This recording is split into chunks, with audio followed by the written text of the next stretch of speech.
Hello and welcome to my next Pilgrim of the Path episode, podcast episode. So this week I would like to share with you uh, a YouTube interview that I saw. Someone did an interview with Pema Chödrön, an American Buddhist nun, very well known. And so within this interview there was one question that actually stayed with me because it was very interesting. Um, Seeing that there's so much uh, people talking about all the different energies and what's going on in the world. So when she was asked this question, and that's why I was so curious about her answer and how her answer stayed with me. But anyways, so the question she was asked was, what was her intuition, or what does her wisdom show in terms of what she sensed what was going on in the world? And her answer was just simply like, I don't know. And so I could see the interviewer was like, what? How am I going to do this interview now? But anyway, that was her answer. But actually, then she went on to say that, we humans, we are really trying to explain or analyze or describe what is happening now, because it's like our minds want to understand, but um, she just said, what the human minds are actually, we can't comprehend what is going on now. And I totally agree with her, because it's just beyond our understanding. And yeah, so we can experience it as an experience, but like, as I say, there so many people, I mean, just go online, go on YouTube, all these social media, everybody's got an explanation for everything. So, and it just gets too overwhelming. Anyway, so that's just a little FYI. But that made me think, because, and I thought to myself, and I've actually shared this with my members this week, where, yes, we're trying to do so much work and asking all these questions and trying to find answers. Um, and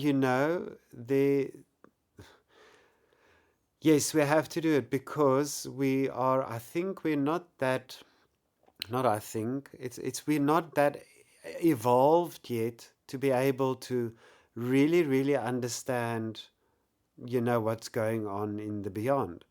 So in our world, in the physical world, we try to find truth as much as we can by walking the path of the truth the best we can. And to use the tools that are available to us is so important.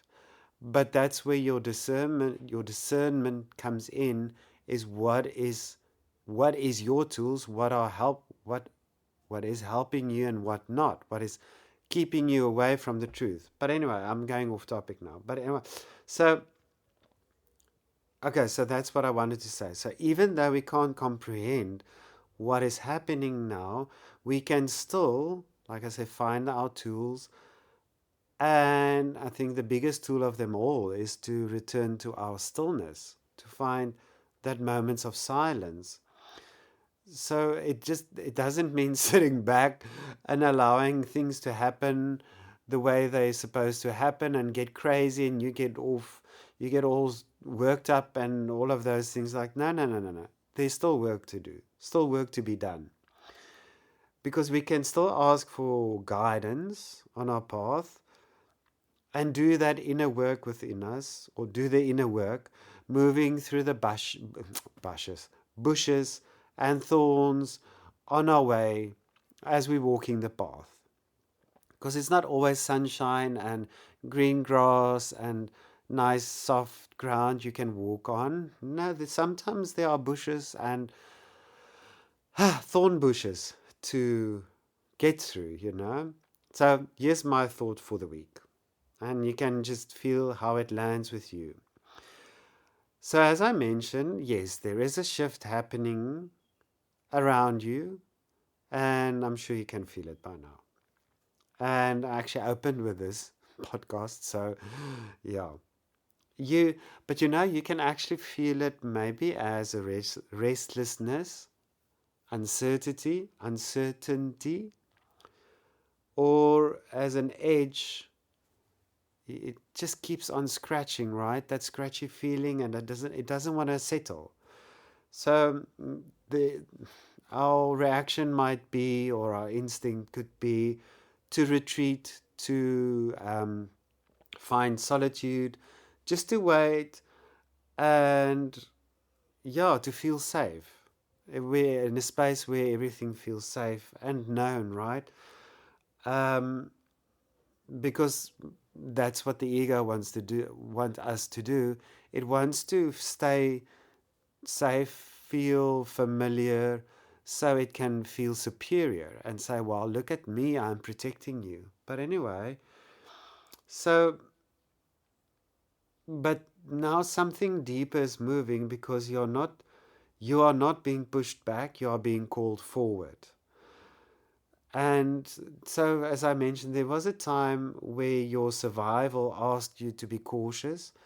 And this can be, like I said, about the ego trying to protect you, but it can also be your programming, your beliefs, your mindset, all of those things. But now it asked of you to stay there, to not do anything, um, uh, to not do anything out of character, or, to be seen. Oh, you don't want to be seen. So, but now, and it also wants you to move carefully through the world. But that season is ending now, because you are invited to step out of the den, of your safe space, of your cave, and to be seen, to be heard, and to allow your gifts and your voice to take up space. But just close your eyes for a moment and feel what it would feel like to give yourself that freedom to take up space, to open your voice. Don't worry about what people would think, but just imagine yourself doing that. And there's no one judging you, because no one's with you. You're on your own. Close your eyes and feel it. I know that can feel a bit uncomfortable or unfamiliar, but just stay with it for a while, and just to feel how it feels in your body.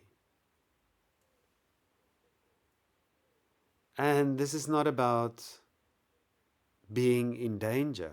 This is about expanding. So there's a quiet intelligence within you that already knows the way. You know it. Move with awareness, trust your instincts, let yourself be seen without losing your groundedness.